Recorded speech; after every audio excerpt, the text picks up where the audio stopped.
પોલીસે પણ FIR કરવી જોઈએ, કેમ કે તમે જાહેર સંપદાને કેવી રીતે નુકસાન પહોંચાડી શકો ભાઈ? બિલકુલ. એટલે કે આ લોકોના મગજમાં એવું છે કે આ આપણું બધું છે ને, આ હાજીભાઈનો વંડો છે અને આમાં છે ને પ્રજાનું કશું છે જ નહીં, બધું અમારું જ છે.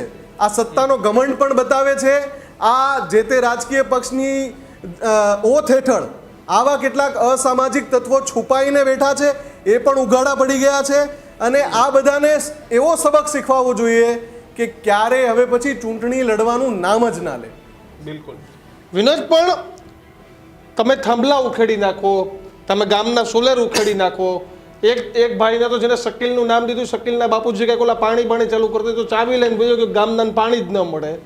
એટલે આ શું શબ્દો કેવા? આપણી પાસે સંસદીય શબ્દો નથી વાપરવાના, આપણી પાસે મર્યાદા છે, આપણે એ શબ્દોમાં ભાષામાં વાત કરવી છે. બાકી આ લોકોને ક્યાં શબ્દમાં નવાજવા આપણે? દીક્ષિતભાઈ, મને એવું લાગે છે કે આ લોકોનો જે રઘવાટ છે ને, એ કઈ બાબતનો છે ખબર છે? ભારતીય જનતા પાર્ટીના પ્રચંડ જુવાળ મતો છતાં બધા જીતી ગયા ને અમે હારી ગયા. એટલે એ જે રંજ છે ને, એ કદાચ આ પ્રકારની હરકતો કરાવવા મજબૂર કરતો હોય. કારણ કે એવા વ્યક્તિઓ કે જેની કલ્પના નથી, પણ ભારતીય જનતા પાર્ટીના જુવાળમાં જીતીને નીકળી ગયા અને આ લોકો એમાં પણ ના પાસ થઈ શક્યા.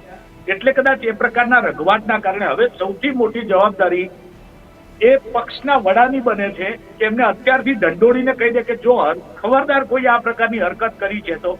કારણ કે ચૂંટણી જીત્યા પછી એ લોક પ્રતિનિધિ છે, એ કોઈ પણ પક્ષ નથી જોવાતો, એ કશું જ નથી જોવાતું.